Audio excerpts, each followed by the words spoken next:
Hello दोस्तों, मैं हूं डॉक्टर राधेश्याम धारणिया। अपन आज है वो लास्ट लेक्चर में अपन ने पढ़ा था थिन रॉड के लिए उसकी डिफरेंट एक्सिस पे मोमेंट ऑफ इनर्शिया। आज उससे आगे अपन सबसे पहले निकालेंगे डिस्क की डिफरेंट एक्सिस पे मोमेंट ऑफ इनर्शिया। ठीक है, तो देखते हैं अपन इसके अंदर। सबसे पहले अपन देखते हैं कि एक्सिस नंबर 1 है वो है डिस्क के डायमीटर के अलोंग। एक्सिस नंबर 2 है वो भी डिस्क के डायमीटर के अलोंग है। एंड 2 नंबर एक्सिस और 1 नंबर एक्सिस है वो एक दूसरे के परपेंडिकुलर है। एंड 2 नंबर और 4 नंबर एक्सिस है वो एक दूसरे के पैरेलल है। एंड 4 नंबर एक्सिस है वो किनारे से जा रही है डिस्क के। एंड एक्सिस नंबर 3 है वो इस डिस्क के प्लेन के परपेंडिकुलर है एंड सेंटर से जा रही है। ठीक है, ऐसे ही एक्सिस नंबर 5 पे है वो डिस्क के प्लेन के परपेंडिकुलर बट उसके किनारे से जा रही है। ठीक है, सो I5 एंड I3 है वो पैरेलल है। अब अपन इसके लिए अपन डेराइव करते हैं कि इसके अंदर जैसे I3 है ना, I1 है, I2 है, ये आया कैसे है ना, ये तो वैल्यूज है। ठीक है, तो अपन देखते हैं कि ये डेराइव कैसे होता है। तो मैं स्पेस के लिए मैं ना एक बार कैमरे को ऑफ कर देता हूँ। ठीक है, सो अपन देखते हैं कि ये है एक डिस्क। ठीक है, ये है एक डिस्क। ठीक है, ये मैंने एक डिस्क एज्यूम की। अब मैं इसका सेंटर पॉइंट है वहाँ से एक स्मॉल आर डिस्टेंस पे एक एन्युलर रिंग है वो एज्यूम करता हूँ dr थिकनेस की। ठीक है, ये एन्युलर रिंग है स्मॉल dr थिकनेस की। ठीक है, और मैं इसकी एरियल मास डेंसिटी है वो मैं रो मान लेता हूँ, है ना। तो रो कितना हो जाएगा, इसका मास है स्मॉल m पूरी डिस्क का, एंड डिस्क का एरिया है πr²। ठीक है, तो ये हो गया areal mass density. Areal mass density हो गया ये। ठीक है, ये हो गया।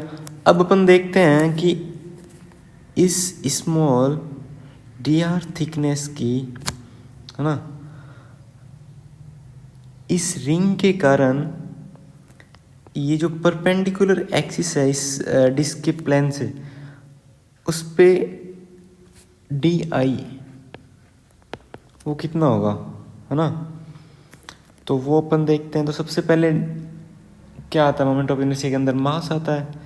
तो मास हो जाएगा रो, इसकी होगी एरियल मास डेंसिटी इनटू इस एनुलर रिंग dr थिकनेस की एनुलर रिंग का मास। तो मास क्या हो जाएगा, इसकी पेरिफेरी इनटू थिकनेस। थिकनेस हो गई dr और 2πr होगी इसकी पेरिफेरी। एंड अब अपन हो गया ये तो। ठीक है, अपन एक्सिस से डिस्टेंस परपेंडिकुलर डिस्टेंस लेते हैं उसका स्क्वायर। तो ये हो गया, so D I is equal to हो गया 2π रो r³ dr। अब इसकी लिमिट कहाँ से कहाँ तक होगी, अगर मैं आई निकालना मेरे को, तो मैं डी आई का इंटीग्रेशन कर दूंगा। इसकी लिमिट कहाँ से कहाँ तक होगी, 0 से R तक। ठीक है, तो लिमिट होगी 0 से R तक। तब मैं इंटीग्रेट कर देता हूँ इसको। 0 से आर कैपिटल आर तक लिमिट होगी 2 पाई रो आर की पावर 4/4 इंटीग्रेशन हो गया इसका। अब मैं इसके अंदर है वो ये लिमिट है वो मैं पुट कर देता हूँ। तो लिमिट पुट करूँगा तो क्या आएगा 2 पाई रो आर की पावर 4/4 माइनस 2 पाई रो 0 की पावर 4/4। ठीक है, तो ये तो हो गया 0 और ये बच गया। ठीक है, तो यहाँ पे मैं रो की जगह मैं पुट कर देता हूँ। रो की जगह क्या पुट कर दूंगा मैं m/पाई कैपिटल आर स्क्वायर और अपॉन 4। तो यहाँ से ये कैंसिल हो जाएगा तो r की पावर 2 बचा। ये यहाँ से कैंसिल हो जाएगा तो 2 बचा, पाई से पाई कैंसिल हो गया ना। सो बेसिकली आ गया जो प्लेन के परपेंडिकुलर एक्सिस है I3 उसके लिए आ गया mr²/2। ठीक है, अब अपन बाकी एक्सिस के लिए देखते हैं। अब बाकी एक्सिस के लिए देखते हैं अपन, तो क्या होगा I1 is equal to I2। अपने को पता है कि दोनों ही एक दूसरे के परपेंडिकुलर है बट डायमीटर से जा रही है। ठीक है, तो दोनों का इक्वल होगा, है ना। एंड इनका हो जाएगा mr²/4। तो I3 है अपन ने डेराइव कर लिया mr²/2। ठीक है, ऐसे ही अपन I1 और I2 के लिए डेराइव कर सकते हैं। ठीक है, कि जैसे मैंने बट वो थोड़ा डिफिकल्ट हो जाएगा कि जैसे मैंने इस एक्सिस से I1 एक्सिस से एक डिस्टेंस है सपोज y डिस्टेंस पर dy थिकनेस का एक फिर सेगमेंट लिया। ठीक है, फिर वो यहाँ से ऊपर जाएंगे तो वो जो है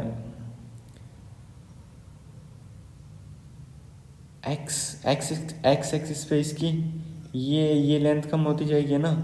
तो एक्चुअली दो वेरिएबल हो गया ना, एक तो y में और एक x के अंदर। ठीक है, तो वैसे मतलब काफ़ी डिफ़िकल्ट हो जाएगा अपने लिए ना, और मेडिकल स्ट्रीम के लिए इतना वो है क्या ज़रूरी नहीं है। ठीक है, तो अपन अपने एक थ्योरम है वो अपन आगे बढ़ेंगे ना, उससे अपन इजीली निकाल सकते हैं। और वो थ्योरम है परपेंडिकुलर एक्सिस थ्योरम। ठीक है, परपेंडिकुलर एक्सिस थ्योरम के अकॉर्डिंग बाई लेमिनार बॉडीज होती है ना, लेमिनार बॉडीज यानी 2 डायमेंशनल बॉडीज, उन बॉडीज के लिए अपन तीन एक्सिस पे अपन मोमेंट ऑफ इनर्शिया उनके बीच में रिलेशन देखते हैं। तो दो एक्सिस होती है, वो तो होती है प्लेन के अंदर, उस रिजिड बॉडी के प्लेन के अंदर होगी। ठीक है, और थर्ड एक्सिस है वो होगी उस रिजिड बॉडी के प्लेन के परपेंडिकुलर। ठीक है, और एक खास बात कि ये तीनों है ना वो एक फिक्स पॉइंट पे इंटरसेक्ट करेगी। ठीक है, सपोज मैं इसकी बात करता हूँ I2, I1 एंड I3 की, तो ये एक सेंटर पॉइंट पे इंटरसेक्ट कर रहे हैं तीनों एक दूसरे से। ठीक है, तो उस थ्योरम के अकॉर्डिंग कि जो प्लेन के अंदर दो एक्सिस हैं वो दोनों एक दूसरे के परपेंडिकुलर होने चाहिए। ठीक है, अब उन दोनों एक्सिस के अलोंग मोमेंट ऑफ इनर्शिया है, उनको अपन ऐड कर देंगे तो वो जो थर्ड एक्सिस है जो उस प्लेन के परपेंडिकुलर है उसके इक्वल, उसके मोमेंट ऑफ इनर्शिया के इक्वल हो जाएगा ना। सो बेसिकली उसका मतलब हो गया कि I3 है वो I1 प्लस I2 के इक्वल होगा।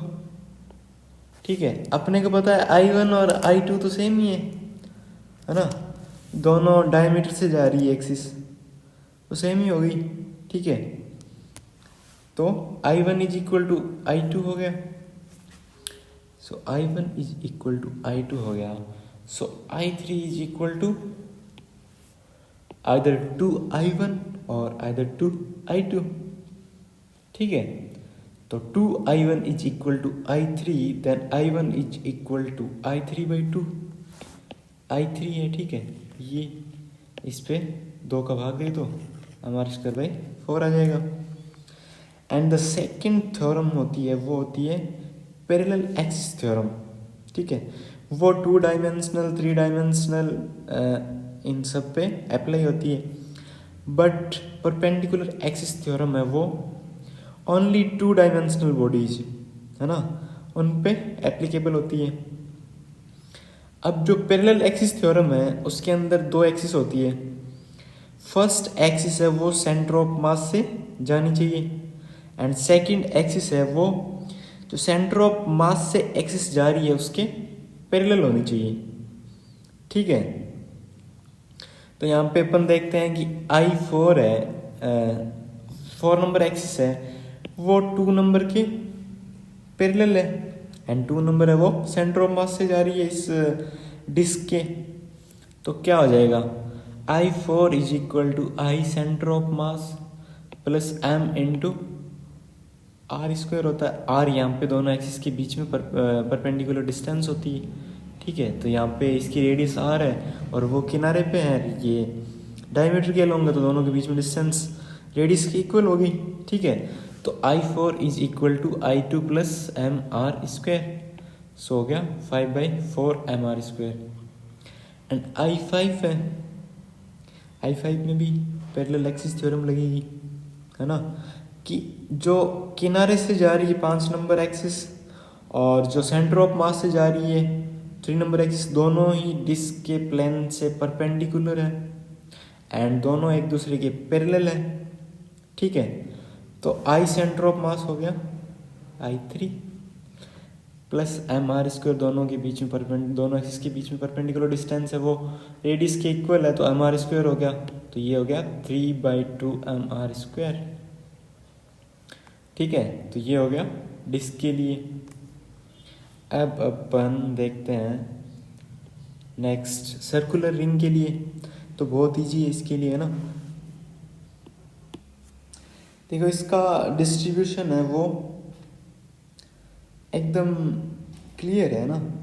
जैसे अपने को डिस्क के अंदर निकालने के लिए अपने को करना पड़ता है इंटीग्रेशन, ठीक है।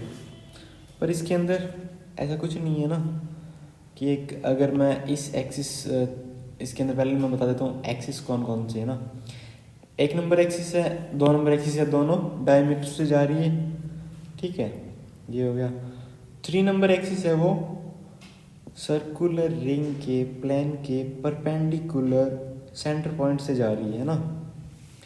एंड 5 नंबर एक्सिस है वो किनारे से जा रही है डिस्क के प्लेन के परपेंडिकुलर, I3 के 3 नंबर एक्सिस के पैरेलल है ये, है ना। दोनों के बीच में डिस्टेंस है वो रेडियस के इक्वल है। एंड ये 4 नंबर एक्सिस है वो 2 नंबर के पैरेलल है, ठीक है। अब इसके अंदर अपन अगर I3 निकालना हो तो बहुत सिंपल है।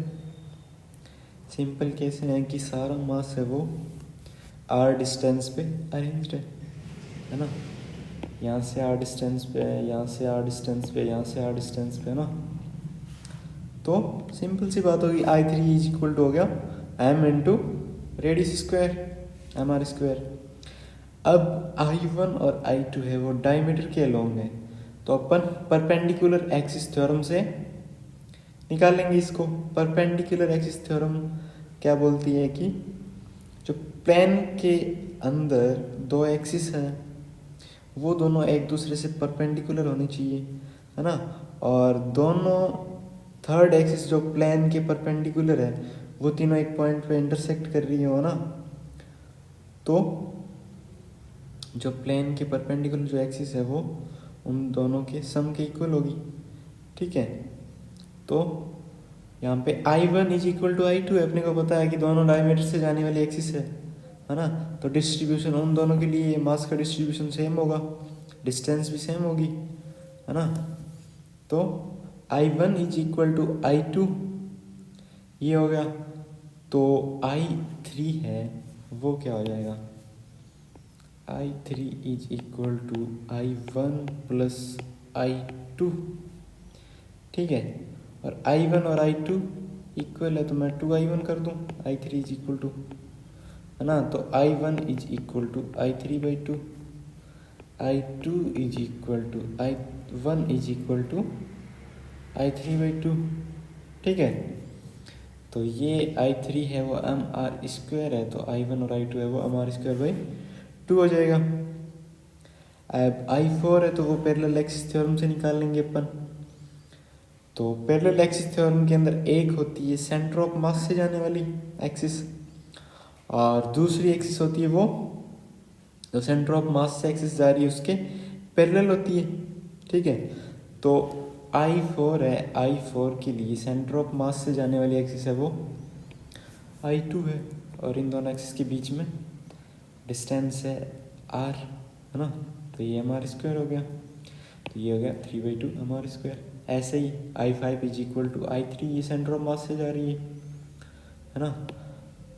I3 plus mr² is equal to 2mr², ठीक है। अब अपन नेक्स्ट देखते हैं। नेक्स्ट है रेक्टेंगुलर स्लैब। तो रेक्टेंगुलर स्लैब के अंदर अपन 3 एक्सिस के लिए देखते हैं अपन पहले। फर्स्ट एक्सिस है वो, देखो पहले तो अपन देख लेते हैं इसकी साइड देख लेते हैं ना। शॉर्ट साइड है इसकी B, लॉन्ग साइड है A। तो 1 नंबर एक्सिस है वो, जो शॉर्ट साइड है ना उसके परपेंडिकुलर है ना, और लॉन्ग साइड के पैरेलल है। एंड रेक्टेंगुलर स्लैब के प्लेन के अंदर सेंटर ऑफ मास से भी जा रही है, ठीक है। तो क्लियर हो गया है ना कि फर्स्ट थिंग कि ये है वो एक के लॉन्ग साइड के पैरेलल है ना। सेकंड ये शॉर्ट साइड के परपेंडिकुलर है। थर्ड ये सेंटर ऑफ मास से जा रही है ना। तो क्लियर हो गया कि अपन कौन सी एक्सिस की बात कर रहे हैं ना।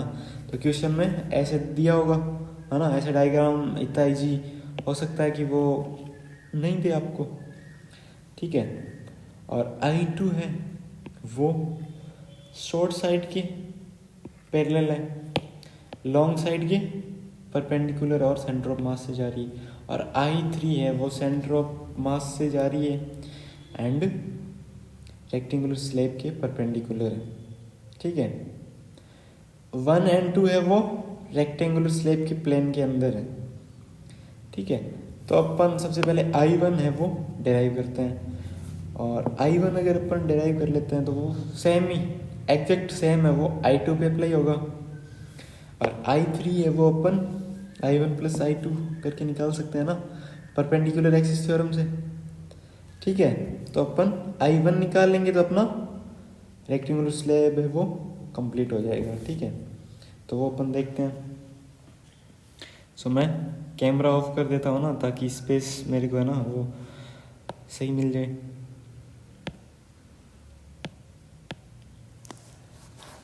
सो अपन देखते हैं कि ये है स्लैब। अब मैं I1 एक्सिस की बात कर रहा हूँ, तो मैं एक है वो पार्ट एज्यूम करता हूँ जो 1 एक्सिस के पैरेलल है ना। मैंने ये पार्ट है वो एज्यूम किया है, ठीक है। अब देखो ये टोटल है B, तो ये ऊपर वाला हो गया B/2, नीचे भी हो गया B/2, ठीक है। अब एक बात ध्यान रखने की, अगर मैं यहाँ से ऊपर जो पार्ट है ना उसके लिए मैं अगर डेराइव कर लेता हूँ तो नीचे वाला सेम ही है ना। तो जो ऊपर वाले पार्ट के कारण जो मोमेंट ऑफ इनर्शिया होगा, सपोज है ना, मैं आइडियस मान लेता हूँ, ठीक है। तो नीचे वाला है वो भी आई डेस ही होगा, ठीक है। तो I1 के अलोंग है वो 2 आई डेस हो जाएगा, है ना। तो अपन डेराइव करते हैं ना। तो देखो सपोज ये x डिस्टेंस, इस x से x डिस्टेंस दूर में एक सेगमेंट है dx है, वो एज्यूम करता हूँ, ठीक है। अब मैं इस रेक्टेंगुलर स्लैब का एरियल डेंसिटी है वो देखता हूँ, है ना। तो एरियल डेंसिटी हो गया mass upon area, A into B, ठीक है। अब मैं DI जो ये जो मैंने पार्ट लिया है ना, इसके कारण इस एक्सिस पे मोमेंट ऑफ इनर्शिया वो है, ठीक है। तो DI कितना हो जाएगा, इसका मास कितना है। सबसे पहले अपन मास देखेंगे, तो मास हो जाएगा एरियल डेंसिटी इनटू एरिया। इसका एरिया कितना होगा, देखो एरिया इसका हो जाएगा, ये लेंथ इसकी कितनी है, ये लेंथ इसकी कितनी है, A है लॉन्ग साइड, ठीक है। ये इंटू ये, ठीक है।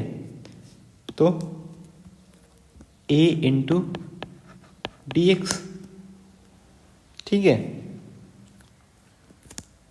ये हो गया इसका मास। अब ये इस एक्सिस से परपेंडिकुलर डिस्टेंस इसकी कितनी है, कितना दूर है ना, तो वो हो गया x, तो x का स्क्वायर, ठीक है। अब मैं इसको I निकालने के लिए मुझे पता है कि 2 इंटू समेशन ऑफ DI, है ना। मैं यहाँ से यहाँ तक, है ना, इंटीग्रेट कर दूँ, यानी 0 से b/2 तक, ठीक है। तो इस स्लैब का आ जाएगा हाफ स्लैब जो एक्सिस के ऊपर की तरफ है ना, और वैसे ही सिमिलरली नीचे की तरफ है, ठीक है। तो ऊपर वाला हो गया, वो हो गया समेशन DI, उसकी लिमिट हो गई 0 से b/2 तक, ठीक है। सिमिलरली नीचे वाला है, तो अपने को एक्सिस के अलोंग पूरी स्लैब के कारण है, वो हो गया 2 इंटू इंटीग्रेशन 0 से b/2 तक DI, है ना। तो ये हो गया 2 इंटीग्रेशन 0 से b/2 तक रो A x³/3। तो यहाँ से क्या हो जाएगा, 2 लिमिट में पुट कर देता हूँ ना, रो A x हो गया b/2 की क्यूब अपॉन 3 माइनस x, अब मैं 0 पुट करूँगा तो ये सारा 0 हो जाएगा, जो माइनस की बात का है ना। अब मैं यहाँ पे देखता हूँ, रो में पुट कर देता हूँ यहाँ पे ना, तो रो क्या है, m upon A into B, A multiply में है ही, b³ हो गया, ठीक है। और 2 की क्यूब हो जाएगी, वो हो जाएगी 8, 3 पहले से है ही नीचे, है ना।